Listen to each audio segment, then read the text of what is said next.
Oye, mira lo que te... ¡Ah! ¡No, no, no, no, no! ¡Escupe eso en este instante! Ay, tengo que enseñarte a comer. Hola, hola.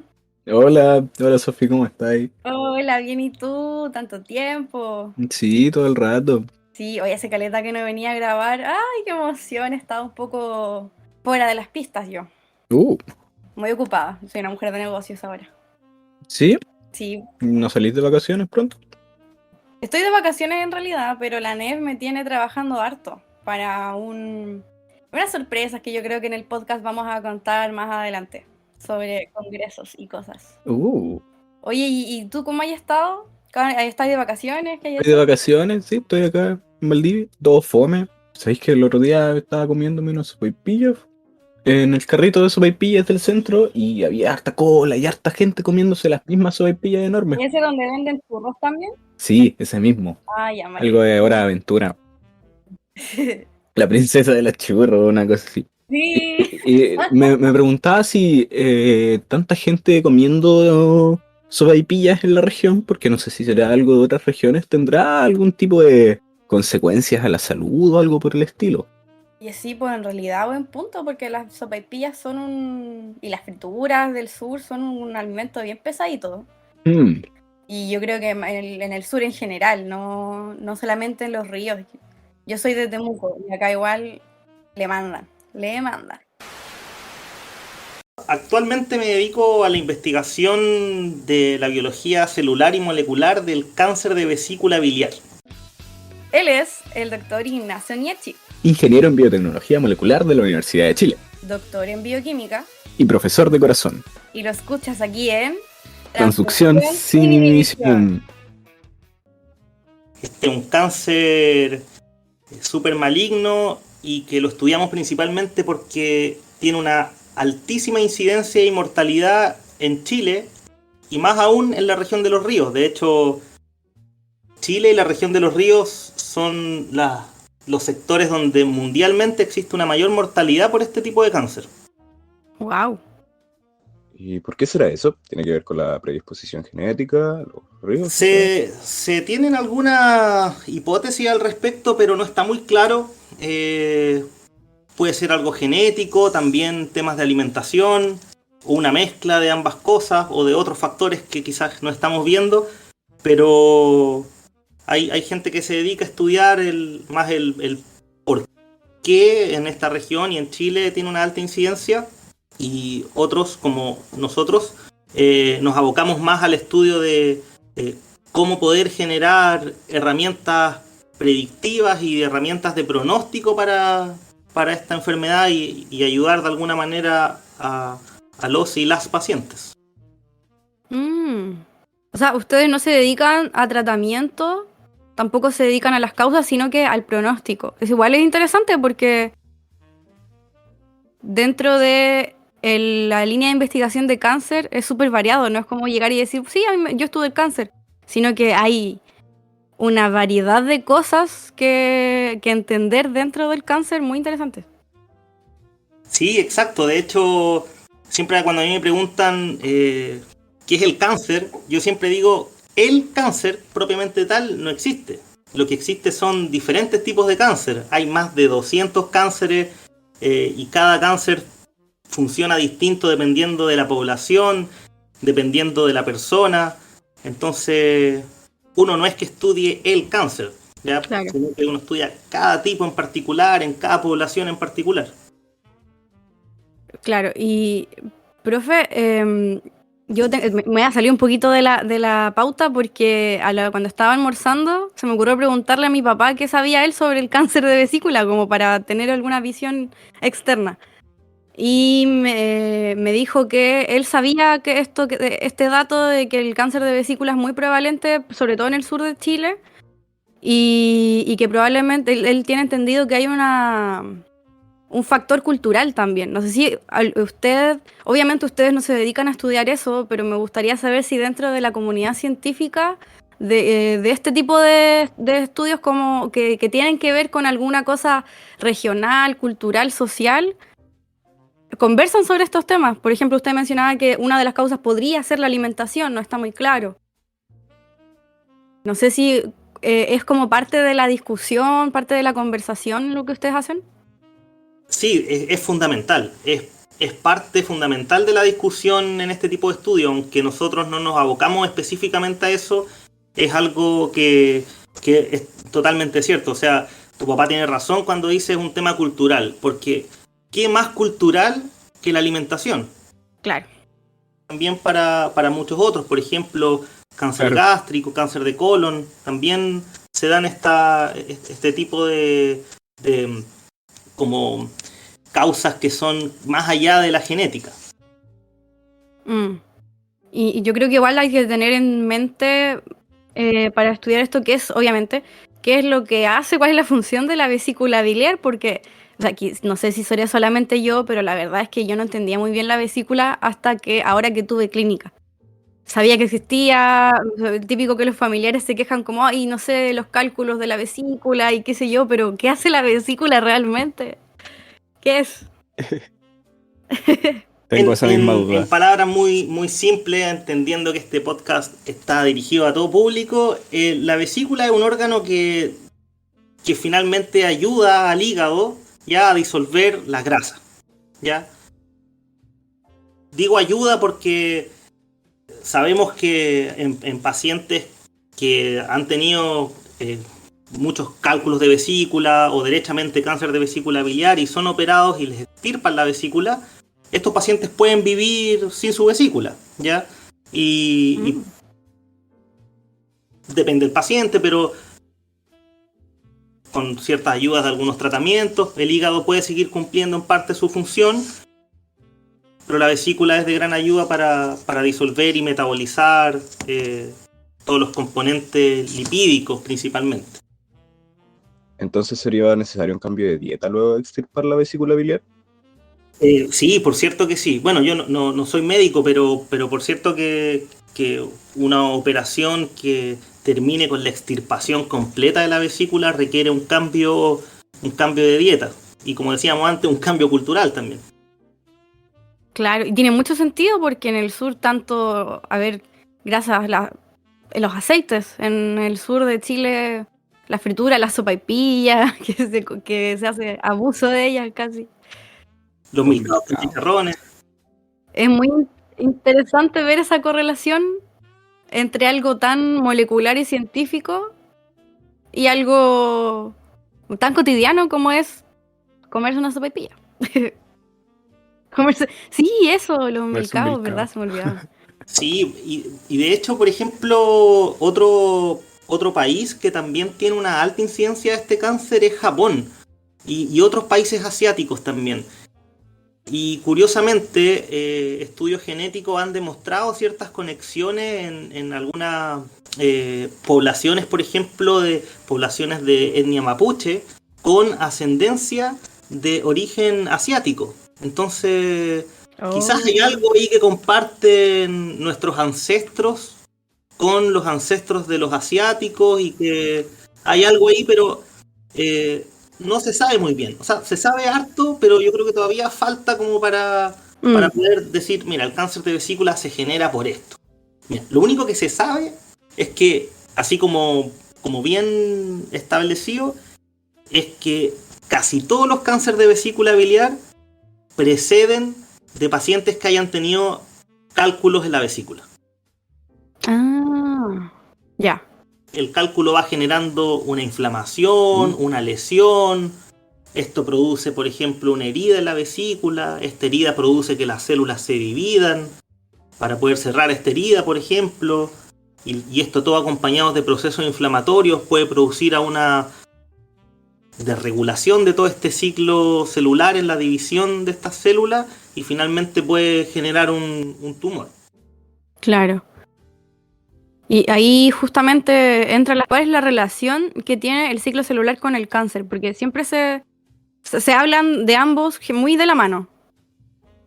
Ya, mira, es súper buena esa pregunta porque ahora yo recién decía como que no existe el cáncer, sino que existen distintos tipos de cáncer, pero si hablamos de ciclo celular, prácticamente todos los cánceres comparten eso, que tienen desregulado el ciclo celular. ¿Y qué significa esto? En nuestro organismo nosotros tenemos un equilibrio entre células que se están dividiendo y células que van muriendo. Tejidos que crecen, células que se dividen, se mueren, por apoptosis, por ejemplo, muerte celular controlada, como se conoce normalmente.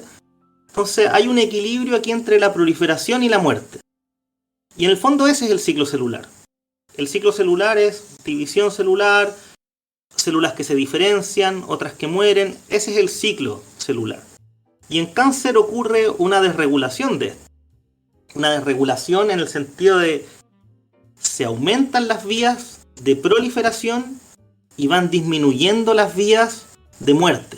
Entonces el equilibrio se pierde y la balanza se va más hacia el lado de proliferar y dividirse, y se va restando toda la parte que es morirse. O sea, te divides, pero no te mueres. Entonces se forma un tumor. Pero no siempre estos tumores son malignos. A veces los ciclos celulares pueden estar desregulados también en tumores benignos. O sea, masas celulares que crecen sin control, pero quedan ahí de alguna forma encapsuladas, ¿ya? Como un porotito. A eso se refieren con tumores benignos, que igual lo he escuchado mucho, pero suena extraño porque la palabra tumor tiene una connotación tan negativa.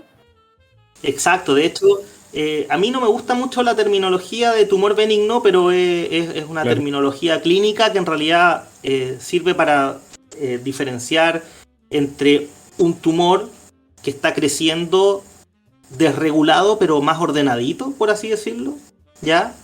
Y un tumor maligno, y ahí donde nace la palabra cáncer, que es el capaz de diseminarse por el cuerpo, ¿ya? Diseminarse en otros tejidos lejanos, tejidos cercanos, produciendo, por ejemplo, metástasis. Ahí ya hablamos derechamente de cáncer, producido por un tumor maligno.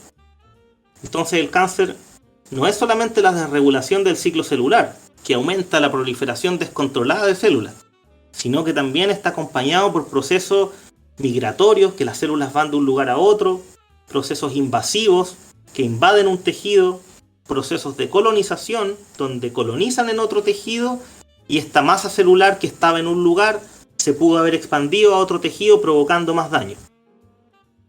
Profe, ¿y qué factores aumentan la probabilidad de que un tumor haga metástasis? Muy buena la pregunta, porque se dice que en general en los tumores, cuando empiezan a acumular mutaciones, las células empiezan a acumular mutaciones, se desregulan genéticamente. Por lo tanto, se hacen más susceptibles a generar más mutaciones aún. Entonces la célula tumoral acumula y acumula y acumula mutaciones, y dentro de estas mutaciones están también proteínas, genes que codifican proteínas encargadas de que su función normalmente en la célula es que la célula migre, que la célula rompa la matriz extracelular, y estos genes también se desregulan. En ese sentido, me llama mucho la atención también que en el cáncer la muerte es como lo deseado, o sea, para nosotros en realidad. Es como que se dan vueltas los roles. La proliferación, el crecimiento, la división celular, que supuestamente uno tiende a entender como algo benigno, y la muerte como algo maligno, en este caso es lo que se busca para las terapias, es completamente al revés. Exactamente, y por eso es tan difícil tratar el cáncer, y por eso no existe una cura, por así decirlo. No existe una cura porque no se nos puede olvidar que el cáncer o un tumor maligno o benigno, da lo mismo, son células de nuestro propio cuerpo. Entonces nosotros queremos buscar la manera de atacar células que son de nuestro propio cuerpo. Y como dices tú, necesitamos matarlas o impedir que se sigan dividiendo, como lo contrario a lo que uno piensa normalmente, como decías tú. Entonces muchas veces al matar estas células tumorales podemos pasar a llevar células que no son tumorales y que sean células, muy entre comillas, células buenas de nuestro cuerpo, y las podemos pasar a llevar. Por eso las terapias, las quimio, radioterapia que buscan matar estas células tumorales tienen tanto efecto secundario, que pasan a llevar a las células que no son tumorales. Claro, en muchos casos a veces uno ve o pareciera uno tiende a pensar que el tratamiento del cáncer a veces es más nocivo porque cuando uno conoce a alguien que está luchando contra el cáncer, lo ve ya, pero en una etapa muy, muy gastado, muy agotado. Es como si la misma terapia se empeorara la situación. Es muy complicado, no sé si cómo es en el caso del cáncer que usted estudia, cómo son los tratamientos, qué tan invasivos son. Sí, mira, lo que tú dices al principio es cierto. Uno, como persona natural, no un médico especialista, cuando ve a un paciente en tratamiento con cáncer, generalmente se ve así, quizás muy disminuido, pero en realidad lo que al médico o a la médica le va a importar es cómo está ese tumor, ¿ya? Y quizás la persona puede estar muy disminuida, pero si ese tumor que tenía logró disminuir de tamaño, por ejemplo, o dejar de crecer, sigue siendo un gran avance, ¿ya? Y bueno, y con respecto a lo otro que comentabas del el cáncer de vesícula biliar, es un cáncer al principio un poco silencioso, ¿ya? Y generalmente se pesquisa cuando ya está en etapas muy avanzadas y generalmente ya se expandió principalmente hacia el hígado, que es el órgano que está ahí más cerquita. Entonces las células escapan de ahí del tumor de la vesícula y se van hacia el hígado. Entonces muchas veces ya ahí una operación, una intervención quirúrgica no tiene mucho que hacer si es que el cáncer ya se expandió a otro órgano y es altamente invasivo. De hecho, me voy a colgar de tu pregunta para contar un poco lo que estamos haciendo últimamente. Yo principalmente estudio cómo el tumor es capaz de salir de ahí, de donde está, migrar hacia otro tejido y establecerse en ese otro tejido y producir la metástasis. Entonces, para eso hay 3 procesos que son fundamentales. El primero es la migración celular, el otro es la invasión celular y finalmente producir la colonización, y todos estos conceptos que yo acabo de mencionar se pueden resumir en el concepto de metástasis, ¿ya? Finalmente eso es lo que nosotros tratamos de estudiar.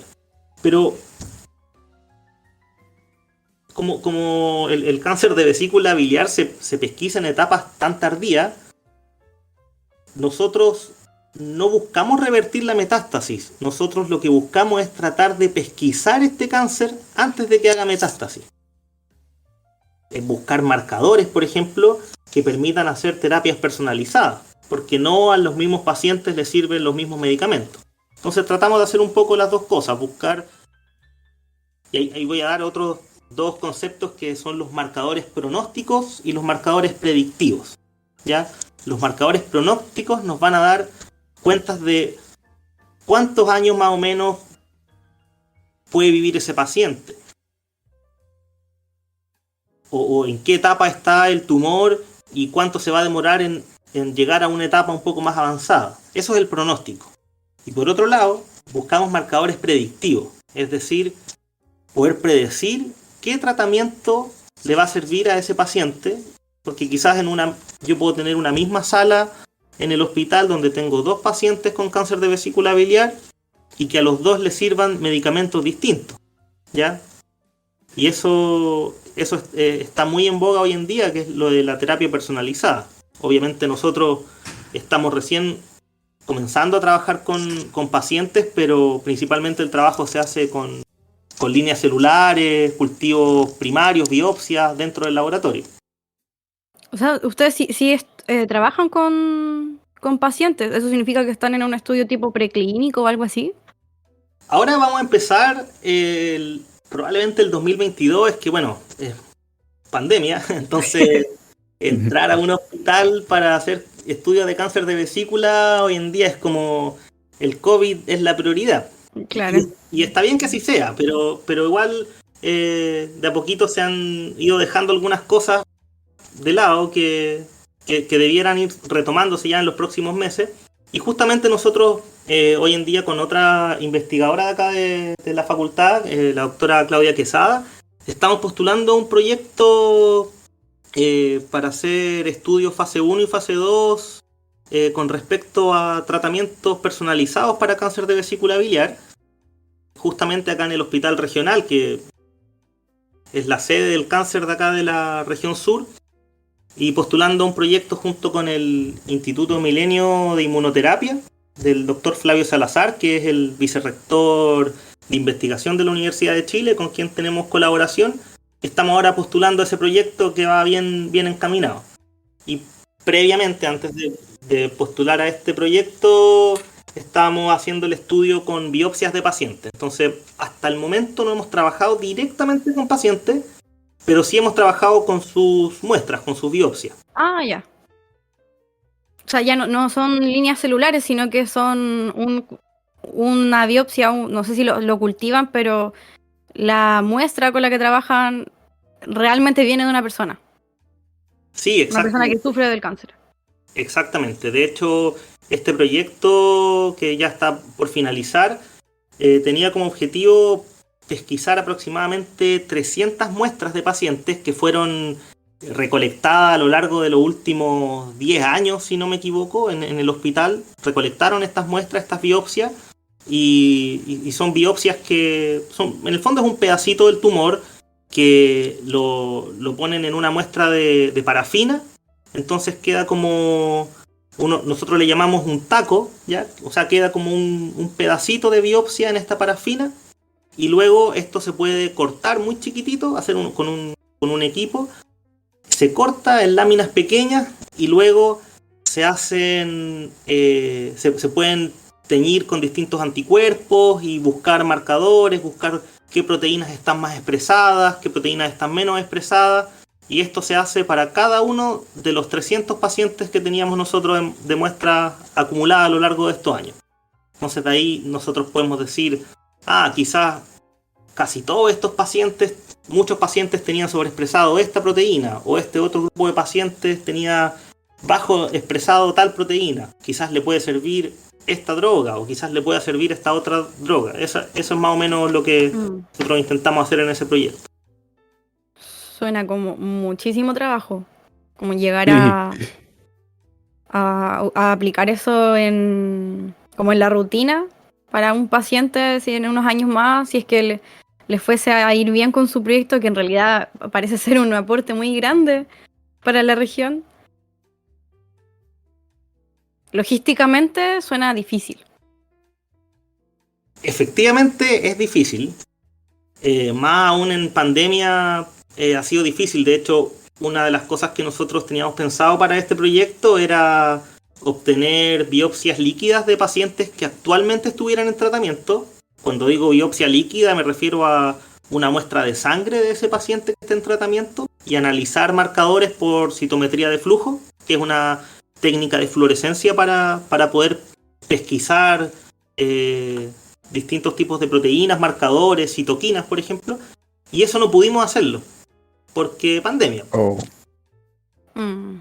Pero como decías tú, sí, la logística es compleja.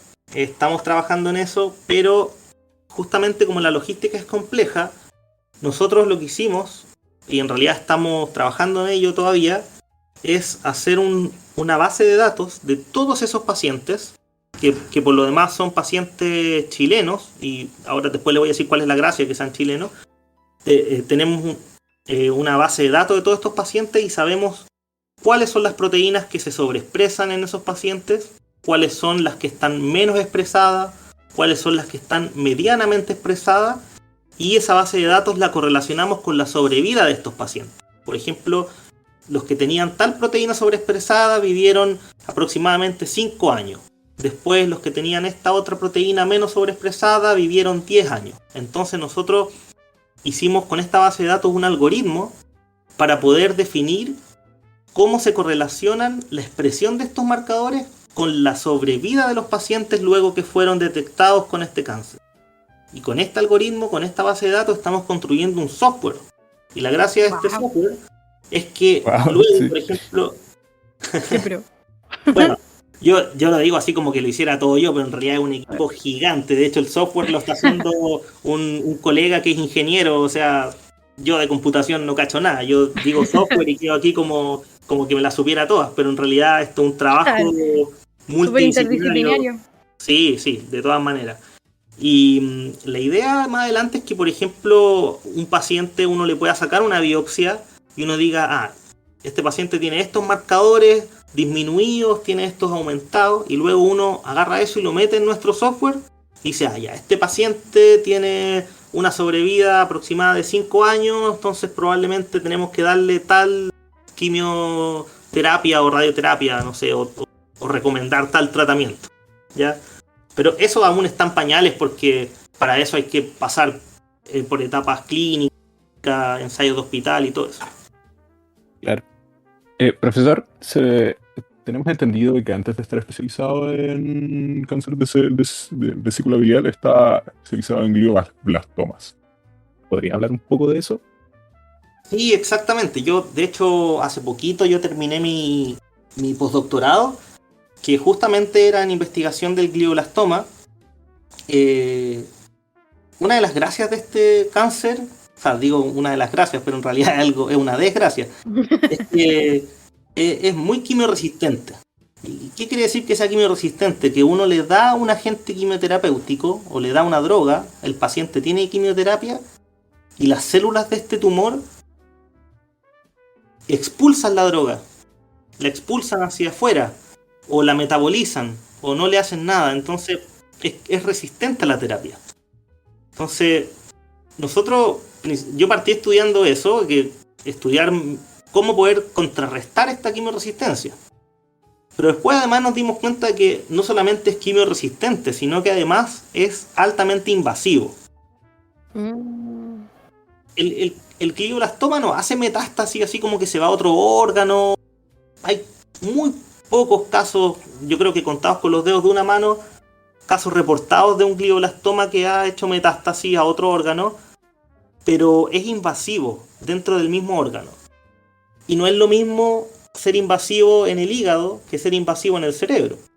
Claro. Un glioblastoma está en el cerebro. Exactamente, el glioblastoma es un... En el cerebro principalmente hay dos tipos de células, así a grandes rasgos. Están las neuronas y las glías. Y el glioblastoma es un cáncer derivado de estas células, de las glías, de las células gliales. Ya principalmente de los astrocitos. De hecho también se le conoce como astrocitoma de grado 4. Ya es el glioblastoma. Astrocitoma. Está más lindo ese nombre. Una neoplasia de astrocitos. Los astrocitos son un tipo de glía. Y aquí también se les desregula el ciclo celular y empiezan a crecer, a formar un tumor. Y este tumor se puede operar, es operable, pero en otros órganos, por ejemplo en el hígado, cuando hay un tumor pequeño, por ejemplo si hay un tumor en el hígado, lo que hacen los cirujanos o cirujanas es cortar tejido sano también de ese hígado y sacar lo más que se pueda del tumor para no dejar ninguna célula del tumor. Entonces como que si el tumor, voy a inventar una cosa, si mide, no sé, 1 centímetro, cortan al 1,2 centímetros, o sea, como que se pasan un poquito, no importa que saquen un poco de tejido sano, pero lo importante es eliminar el tumor. Pero imagínense en el cerebro, no pueden llegar a hacer eso, o sea, sacar un pedazo grande de cerebro, eliminan el tumor, pero eliminan el cerebro, entonces no es tan fácil. Y este cáncer es muy invasivo, o sea, empieza a tirar ramas para todos lados en el cerebro, incluso en lugares lejanos, o sea, el glioblastoma puede estar en un lugar y empieza a tirar ramas y después un tumor secundario empieza a crecer 5 centímetros más allá. Profe, pero si hay problemas con la operación, ¿por qué dice que el glioblastoma sí es operable? Bueno, sí, es que lo que pasa es que el glioblastoma es operable porque obviamente y actualmente la medicina se ha especializado para que esos cortes o extirpaciones de tumores sean lo más prolijo posible y eliminar lo más que se pueda del tumor y eliminando poco tejido sano. Pero Ya. si ese tumor invadió a otro lado, eso ya no es tan operable. Generalmente se opera cuando ha invadido poco. ¿Y qué es lo que pasa? Se dice que el glioblastoma es altamente recurrente. ¿Qué quiere decir esto? Que operan a los pacientes, le sacan el tumor y meses después el paciente o la paciente tiene nuevamente un tumor. ¿Ya? Y esto se cree, la teoría más aceptada hasta el momento, es que quedan remanentes de células con características troncales. Entonces ahí ya nos vamos a la biología del desarrollo de las células troncales. Son células que tienen potencialidad de formar distintos linajes. Entonces nosotros también estudiamos eso en el laboratorio, cómo estas células troncales que estaban dentro del tumor, que después cuando el tumor era operado lo sacaban, este remanente de células como tipo troncales quedaba ahí y daba a luz un nuevo tumor. Las células troncales son lo que comúnmente se conoce como células madre, ¿no? Sí, el sinónimo. Ya. Estas células, que en realidad uno les llama tipo troncales, porque no es que sean células troncales, pero tienen características de las células troncales, entonces en inglés le llaman stem-like, ya como que se parece a. Eso es, por eso en algunos papers ustedes quizás han visto como stem-like. Tienen características troncales. Son como impostoras, ¿o no? Son, claro, como que más que impostoras, son como que se pueden transformar un poco en lo que quieren.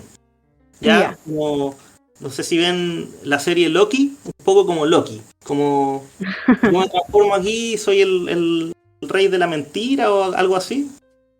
No le pego a Marvel yo, pero... No, yo menos, pero algo así escuché. pero digamos que sí. Sí, algo así escuché el otro día, entonces es como que tratan de parecer algo que no son, pero luego, claro, se transforman y pueden generar un tumor y todo. Y a diferencia de lo que uno cree, en realidad el tumor no es que esté compuesto por un solo tipo celular nomás, como que el tumor tiene muchos tipos celulares adentro, o sea, distintas células, no solamente las tumorales. Está lleno a veces de células endoteliales, células del sistema inmune, o sea... Un menjunje de cosas, un tumor. Un menjunje, claro. Un menjunje, o en palabras técnicas, heterogéneo. Pero me gusta menjunje.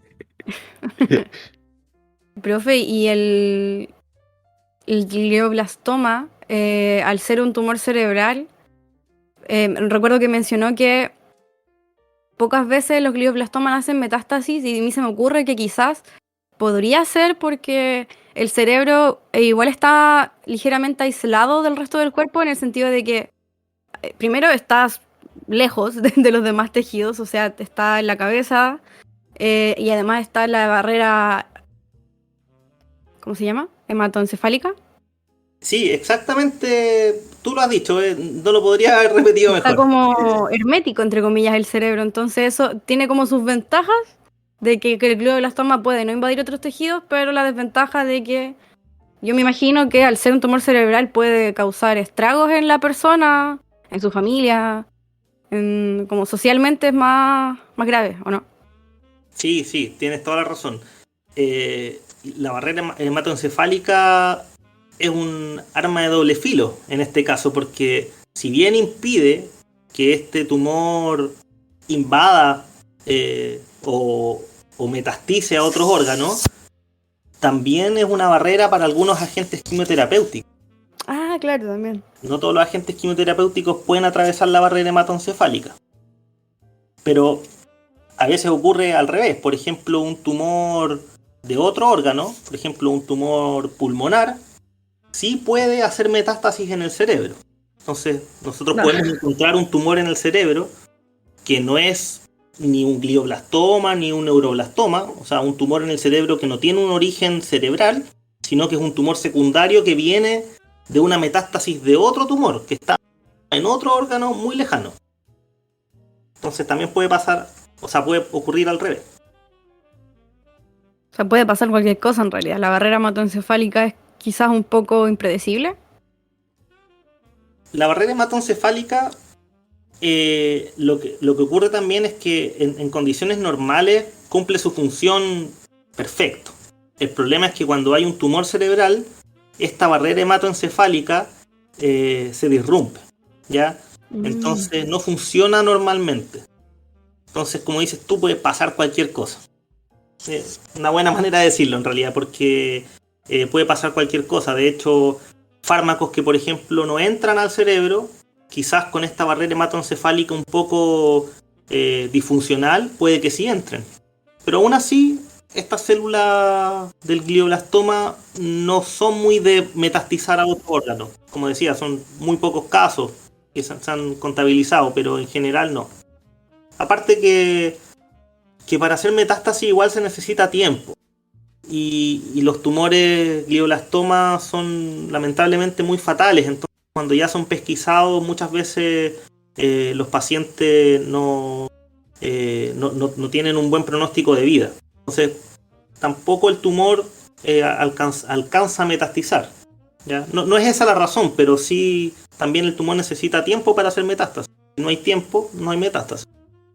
Claro. Estas células gliales cancerosas ya no cumplen ninguna función de célula glial, ¿o sí? ¿O solo se enfocan en sobrevivir y reproducirse lo más posible como un cáncer? ¿Cómo así? ¿Como la célula tumoral glial? Sí. No cumple ninguna función de glia como tal. Bueno, ¿y qué función cumple la glía? Igual que es necesario aclarar. Claro, bueno, hay distintos tipos de glía. En el fondo, básicamente las glías forman parte de este esqueleto donde están las neuronas cumpliendo su función que ya es conocida, y las glías también cumplen esta función como de mantener toda esta estructura, formar todo un microambiente que favorezca la función principal del cerebro que la cumplen las neuronas. Y cuando una glía se transforma en una célula tumoral o una célula de tipo troncal, genera un tumor, si bien es una célula tumoral, no pierde todas sus funciones de glía, ¿ya? Pero sí la mayoría. O sea, lo que ocurre es un proceso de desdiferenciación, ¿ya? ¿No es cierto? Que parte del ciclo celular, algunas células se dividen y otras se diferencian a producir células muy especializadas, como son las glías, justamente son células muy especializadas. Estas glías, cuando se forma el tumor, se desdiferencian. Y esto ocurre en casi todos los tumores. Ocurre una desdiferenciación. O sea, se vuelven más hacia su fenotipo ancestral, ¿ya? Hacia su fenotipo troncal. Como que se devuelven en su desarrollo. Claro, esa es una de las teorías igual, porque hay gente que dice que en realidad no hay tanta desdiferenciación, sino lo que hay son células de tipo troncal que se reproducen, ¿ya? Yo soy más amarillo y en realidad yo digo que es un poquito de ambos. La verdad no me la jugaría por una teoría, sino cosa, y también va a depender del tumor, del paciente, etc. Yo quería volver un poquito al tema anterior, al tema más básico sobre el cáncer, porque cuando yo estaba en el colegio, siempre me acuerdo de esto, que cuando un profesor o profesora de biología, la verdad es que no me acuerdo muy bien quién fue, estábamos en clases viendo probablemente ciclo celular o cáncer o algo así, o biología celular, y nos dijo que el día en que se descubra la cura para el cáncer, ya no van a haber más misterios que descubrir sobre la célula, porque vamos a saberlo todo. O sea, en otras palabras, o yo lo interpreto como que la razón por la cual no hemos encontrado la cura para el cáncer es porque en el cáncer está como la esencia del ciclo celular o de la biología celular. No sé qué opina usted sobre esa afirmación, que a mí me pareció súper bonita, pero a la vez súper desesperanzadora. Claro, como catastrófica. Claro. Pero, mira, primero te quiero contestar con una contrapregunta. ¿Esta frase que dijo este profesor o profesora motivó en parte a que tú estudiaras bioquímica o no? Yo creo que sí. A mí personalmente no me interesa mucho la línea de investigación en cáncer, pero sí me gusta, porque no me gusta mucho la aplicación, la ciencia aplicada. Pero me gusta mucho la ciencia básica, entonces esa analogía que hizo con el conocer sobre el funcionamiento de la célula como de una manera tan básica, eso sí, la verdad es que sí me inspiró. Claro, o sea, cumplió ese profesor o profesora, cumplió con su objetivo de generar una motivación en sus estudiantes. Y yo la verdad es que sí estoy bastante de acuerdo. No sé si tan tajante así como todo, pero sí bastante de acuerdo. De hecho, hay pruebas de que eso puede ser así, porque de hecho, ustedes, bueno, que ya los que están sobre todo en años más avanzados, que han visto vías de señalización, PI3 quinasa, AKT, las vías de EGFR, todas estas vías de señalización beta-catenina que se estudian en cáncer, son vías que en células no tumorales cumplen una función justamente en el ciclo celular, ¿ya? O en la migración de las células, en procesos normales. ¿Ya? Cuando digo normales me refiero a no tumorales. Claro. Pero todas estas vías, o la gran mayoría, se descubrieron justamente gracias a que se estudió el cáncer, ¿ya? Porque en cáncer estaban desreguladas todas estas vías. Entonces, si algo, o sea, siendo súper frío, si algo podemos agradecerle al cáncer, es que nos ha dado la oportunidad de estudiar los procesos que están involucrados en el cáncer, que son básicamente todos. O sea, desde ciclo celular, como ya he mencionado, migración, invasión, sistema inmune, angiogénesis, ya que es la formación de nuevos vasos sanguíneos para nutrir de alguna manera los tumores. O sea, todos los procesos biológicos que ocurren en un ser humano están de alguna manera desregulados en los tumores. Es como lo que un profe que conozco le llama un experimento natural.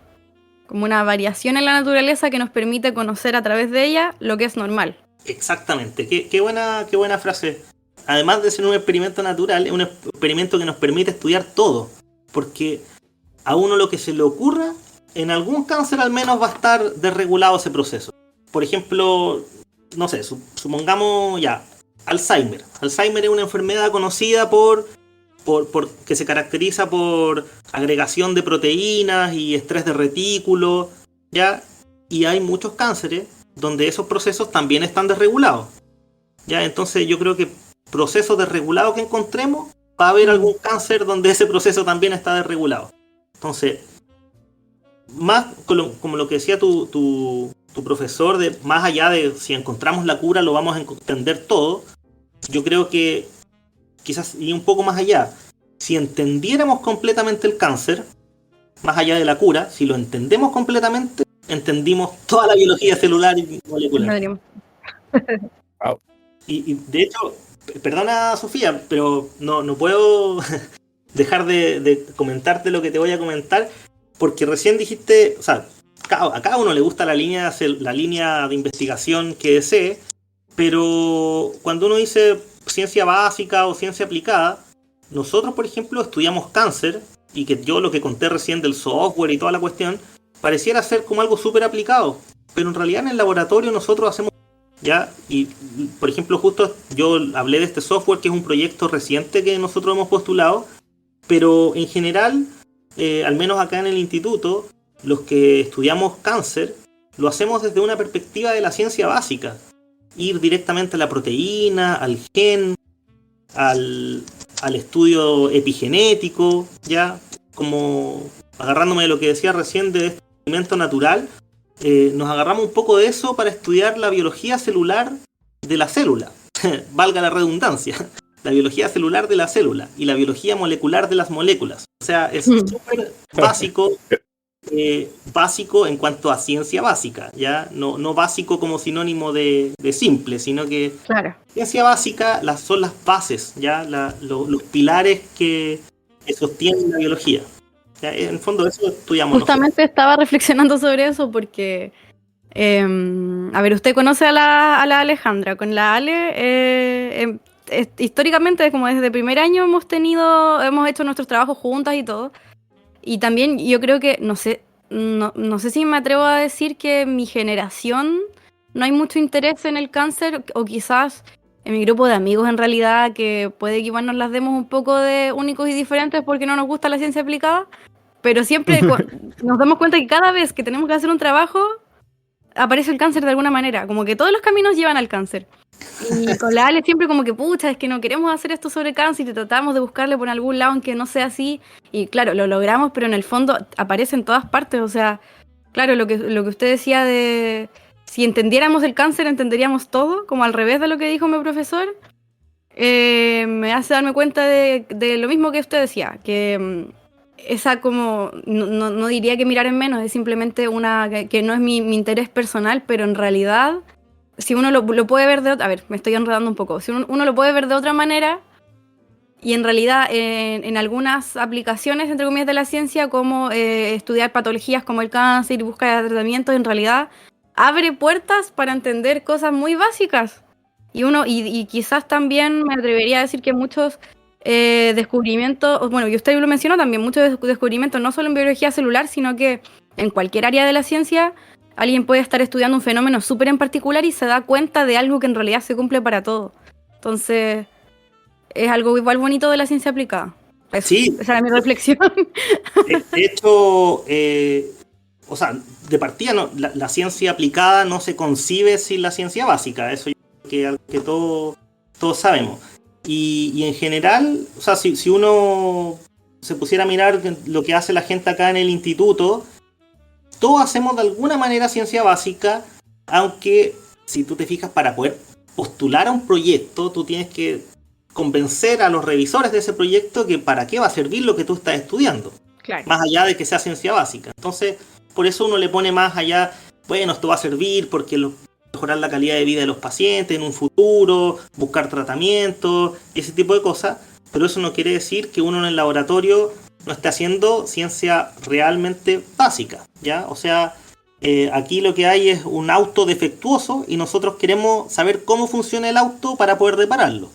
Y hay gente que se dedica a estudiar cómo funciona el motor, otros nos dedicamos a ver cómo funcionan las ruedas, y otros se dedican a manejar el auto, otros se dedican a arreglarlo. Por ejemplo, en el caso mío, yo no me dedico a arreglarlo, yo me dedico a entenderlo, ver cómo funciona, para que después quizás venga otro investigador y diga, ya, yo lo arreglo.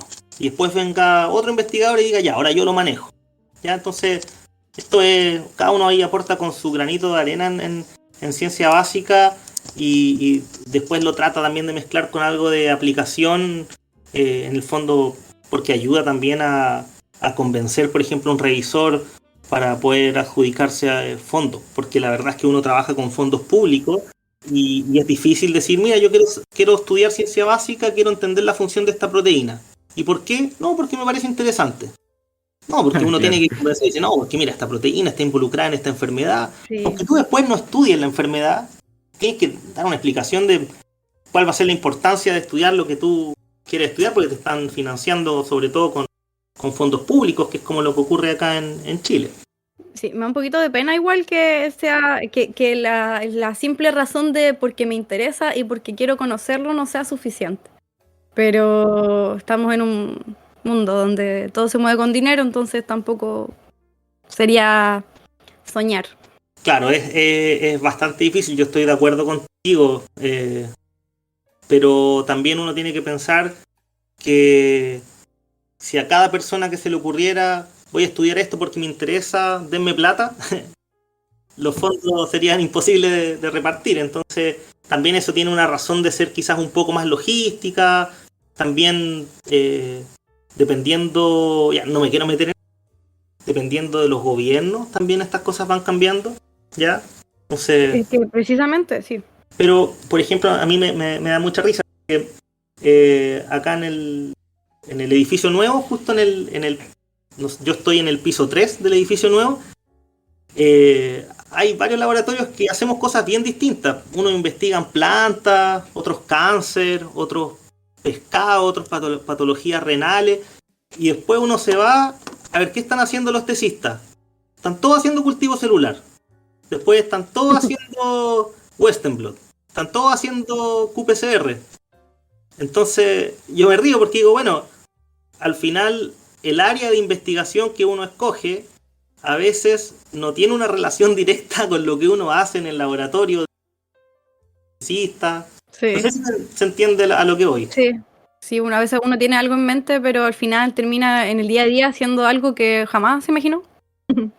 claro, uno, no sé, cree que vas a trabajar, no sé, con pacientes, les vas a extraer biopsia y qué sé yo, y terminas haciendo tu tesis, haciendo Western blot, PCR y cultivo celular.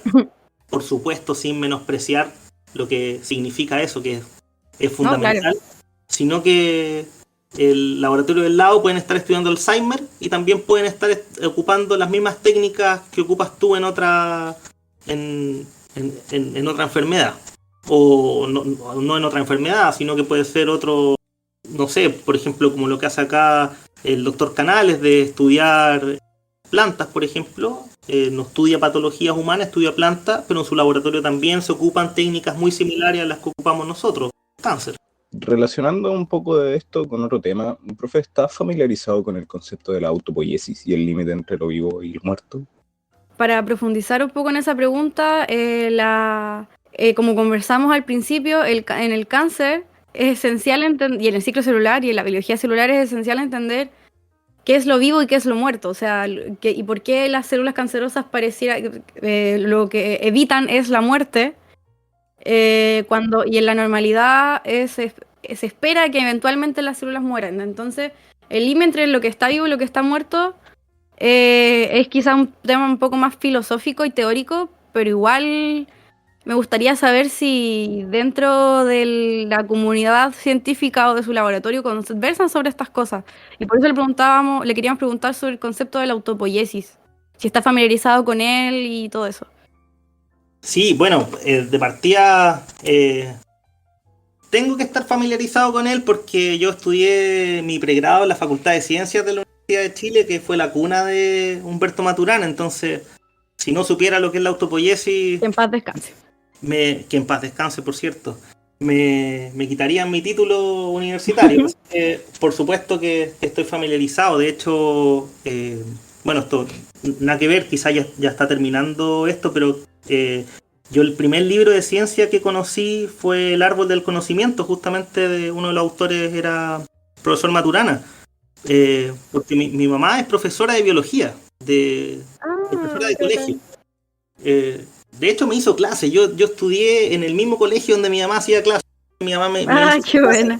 de biología de como hasta segundo medio más o menos. Entonces, y justamente ella tenía este libro, El árbol del conocimiento, Maturana, y ahí me comencé a familiarizar con estos términos. Y luego, por supuesto, la Facultad de Ciencias de la Chile es la cuna del doctor Maturana. Entonces, por cierto que sí. Y justamente estuve leyendo de la autopoiesis hace poco porque, bueno, como saben, creo que fue en mayo o abril que falleció el doctor Maturana. Hubo muchos hilos en Twitter. Yo sigo Twitter, científicos que hablaban sobre la autopoiesis y una de las cosas que me llamó la atención es que, bueno, la autopoiesis es una definición de la vida, ¿no es cierto? ¿Ya? Claro. Más que separar lo que está vivo de lo que está muerto, es una definición de la vida, ¿ya? Porque cuando tú dices lo que está muerto, tú automáticamente estás diciendo que antes estaba vivo. Entonces, si estaba vivo y ahora está muerto, quiere decir que en algún momento hubo autopoiesis. Luego se murió, pero hubo autopoiesis igual, ¿ya? Ahora, lo contrario de autopoiético sería alopoiético, ¿ya? Pero ahí ya entraríamos en un mundo ya que la verdad es que como no soy experto tampoco, no me gustaría pegarme ese carril.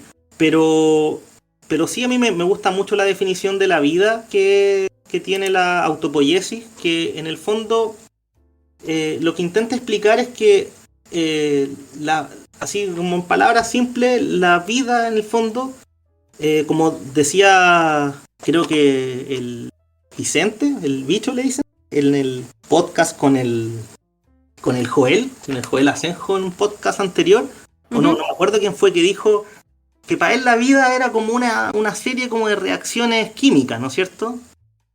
Como una serie de reacciones químicas y después empezaron a tocar el tema de las enzimas. Tiene mucho sentido que lo haya dicho el profe Joel. Sí, creo que fue ahí mismo, porque después de hablar de las enzimas, se decía, bueno, la vida es como una mezcla aquí de reacciones químicas que le permiten a las células lo que hacen. Y claro, eso es verdad, pero la vida es mucho más que eso.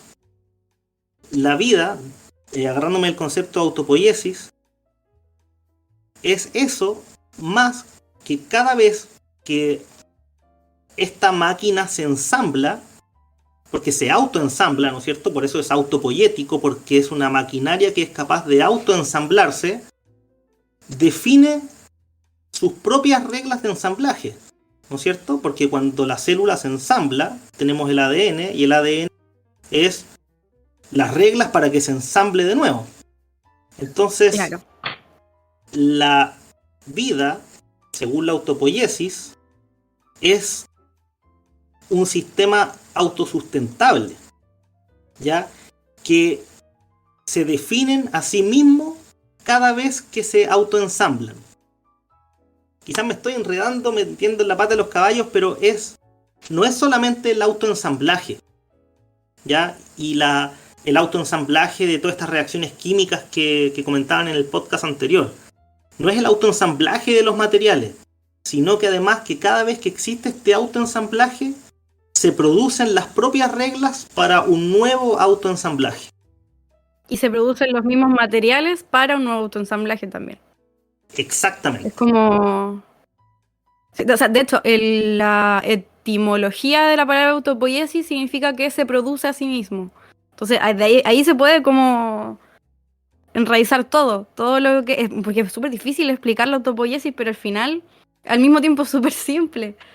Sí, de hecho, diste en el clavo, porque a veces uno se queda con esa definición de que se produce a sí mismo, pero no solamente que se produce a sí mismo, sino que cada vez que se produce, define sus reglas de producción. Sí. Entonces, ahora, ¿cómo pegamos esto al cáncer y al ciclo celular? Finalmente, el tumor es un conjunto de células desregulado. El tumor no piensa, no sabe que está desregulado, y sigue comportándose como un sistema autopoiético. El tumor sigue comportándose como si fuera un sistema autopoiético, porque el tumor no está pensando en que está desregulado, y que está proliferando mucho, y que está feliz, y que no se está muriendo, ¿ya? El tumor sigue siendo... O sea, el tumor sigue siendo un conjunto heterogéneo de células que están vivas, por lo tanto siguen siendo parte de este concepto de autopoiesis. Claro. Cuando en la normalidad, si entendemos una célula normal, no cancerosa, como una célula o un sistema autopoiético, eventualmente la normalidad debería dejar de ser autopoiético. Pero en el cáncer es como que la autopoiesis se sustenta más allá de lo que debería, entre comillas. Sí, puede ser una buena forma de verlo, porque la desregulación en el fondo te hace no morir. Entonces Claro. sigue siendo como un sistema autopoiético como constante. Ahora, yo creo que si el doctor Maturana me hubiera escuchado decir esto que acabo de decir, me hubiera dicho, oye, no entendiste nada de la autopoiesis, pues, pero sí, al final, si uno lo baja a lo que uno estudia, sí puede interpretarlo de esa manera. Claro. Yo invito a la gente que nos está escuchando y a usted también, si es que alguien que nos está escuchando está medio colgado, en el capítulo número 7 del podcast de la primera temporada, el número 7, el séptimo que aparece en Spotify y en YouTube, el que se llama Mucho Podcast, porque precisamente el tema es tan denso que hablamos mucho rato, hablamos sobre la autopoiesis y hablamos sobre Maturana y su colega Varela, y ahí profundizamos un poco más en ese tema. Así que lo invito, profe, que si le interesa igual saber cómo sería nuestra interpretación estudiantil de la autopoiesis, y a la gente que nos está escuchando también. Ya, pues buen dato, me faltó escuchar entonces ese capítulo. Me lo salté, parece. Sí, y también hablamos de la vista en ese capítulo. Hablamos de Mira, hartas cositas. lo voy a tener pendiente y lo voy a compartir también. Ya, muchas gracias. Mira, Sofía, quería justo... Yo les comentaba que había leído unos hilos de Twitter, y hay un hilo de Twitter súper bueno del doctor Lazo, Oscar Lazo, que él habla con mucho mejores términos lo que yo con muchos mejores términos lo que yo traté de explicar acá, que a veces me confundo con las palabras correctas y todo eso, pero él lo explica perfecto lo de la autopoiesis. Se los voy a mandar por interno para que lo revisen. Ya. Y tiene una cita que es súper buena, que a mí me llamó mucho la atención. Él decía, ¿qué vamos a salir a buscar cuando exploremos un planeta preguntándonos si en ese planeta hay vida? ¿Qué vamos a buscar? ¿Vamos a buscar células? ¿Vamos a buscar enzimas? ¿Vamos a buscar ADN, RN? Y él dice tajantemente que no vamos a salir a buscar eso, sino lo que vamos a salir a buscar es una cierta manera de funcionar. Él dice textual, da lo mismo el sustrato, lo que importa es la manera de funcionar, ¿ya? Entonces ese es el corazón de la autopoiesis, es la manera de funcionar, más allá de que cómo funciona, cuál es el sustrato, si es ADN, son enzimas, proteínas, ¿ya? El concepto de autopoiesis es un poquito más amplio. Pero, como les digo, eso es harina de otro costal, y como no es mi expertise, tampoco me quiero pegar un carril. Es que eso da para otro capítulo que es muy denso el tema y es muy bonito igual. Yo le quería igual responder con otra frase. Bueno, yo estuve mucho tiempo y sigo en realidad rayada con la autopoiesis y las definiciones de la vida. He leído harto sobre el tema también. Y hay una frase que es mi favorita sobre esto, que es de un autor, la verdad no sé muy bien qué hace, pero es de un libro de él que se llama, se me olvidó el nombre, se llama Klaus Emmett, y tiene un libro sobre la vida artificial. De hecho creo que así se llama el libro, probablemente vida artificial. Y él dice que la vida es un proceso, y es la forma de este proceso, no la materia, lo que constituye la esencia de la vida. Y es precisamente lo que decía este caballero, lo que uno va a ir a buscar no es la materia, no son los componentes de la vida. Lo que uno conoce clásicamente, no sé, materia orgánica, carbón, ADN, moléculas, proteínas, sino que uno va a buscar la forma en cómo ocurre la vida. Entonces, eso. Qué buena frase, totalmente de acuerdo. Yo, de hecho, me sorprende, y que el mismo doctor Lazo lo pone en su hilo de Twitter, que le sorprende que cómo es posible que la definición de vida de Maturana y Varela no sea actualmente la definición de vida más aceptada en la comunidad. No sé si es porque vienen de Latinoamérica o qué, pero hoy en día la definición de vida de Humberto Maturana y Francisco Varela no es la definición más aceptada o más acordada por los científicos. Y eso a mí particularmente me llama un poco la atención, porque para mí es lo más acertado que hay, y que lo resume muy bien en esta frase que dijiste al final de este libro que leíste. Sí, el libro se llama Vida simulada en el ordenador. Ayer me acordé. Y claro, estaba buscando, y Klaus Emmett es un biólogo. Él también habla de las definiciones que han habido de la vida y después profundiza en vida artificial. Y claro, justamente muchos de los libros que yo he leído sobre definiciones de la vida no mencionan la autopoiesis, siendo que fueron escritos después de que se desarrolló la autopoiesis, y en realidad es bien raro. Es bien raro porque la autopoiesis es una genialidad, o sea, en algunos campos incluso distintos a la biología se ha considerado como una genialidad, pero dentro de la misma biología a veces es como un poco dejada de lado. Hay que hacer campaña entonces. Sí, aparte que además después pasó a un tema más filosófico, y muchas veces nosotros los biólogos como que le hacemos el quite a ese aspecto más filosófico, pero yo creo que es sumamente importante. Tarea para la casa para todos nosotros. Sí, tarea para la casa. Bueno, eso sería por hoy. Queremos darle las gracias de nuevo, profe, porque estuvo muy interesante la conversación. Sí, totalmente. Y bueno, yo aprendí mucho, y incluso creo que cambió un poquito mi manera de ver la ciencia aplicada. Vamos a reflexionar. Bueno, Pero nuestros oyentes igual. sí, no, de verdad, o sea, puede que esta frase se las digan todos, pero gracias a ustedes por la invitación. Para mí es un honor como profesor, además recientemente incorporado formalmente a la universidad, que me hayan invitado, así que un honor, en serio. Uno a veces dice que no hay mejor reconocimiento que el de los pares, que tus colegas, pero en realidad a veces el de los estudiantes es mejor aún. Yo igual quiero ser docente. Ojalá ser como usted cuando grande, profe. Bueno, Más un honor que diga eso, pero no soy tan grande, no soy tan viejo. Sí, es verdad. Tengo apenas 33. Me falta Ah, todavía joven.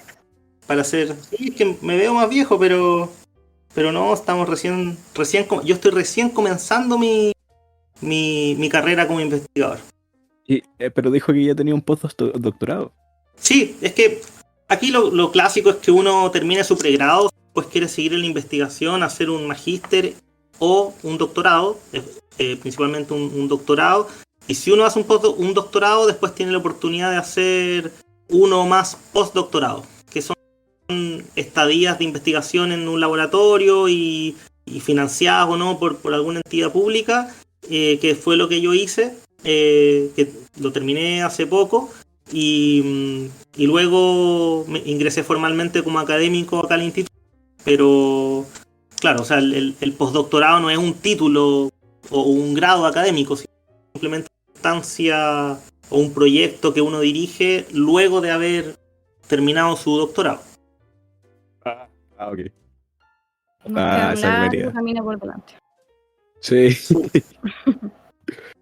Harto también. Y imagínense, yo hice el doctorado, el postdoctorado y aún así considero que esto recién está comenzando. Qué fuerte. Pero bueno, ánimo. Gracias. Yo también lo necesito, así que ánimo para todos. Sí, ánimo por usted también. Que está tan difícil en los tiempos. Sí, pero se hace lo que se puede. Ya, muchas gracias, profe. Bueno, Lo Sofía pasamos y muy Bruno, un agrado haber tenido esta conversación con ustedes. Ya, muchas gracias. Gracias a ustedes, que estén Una bien. buena conversación. Nos vemos. Chao, chao. Chau. Try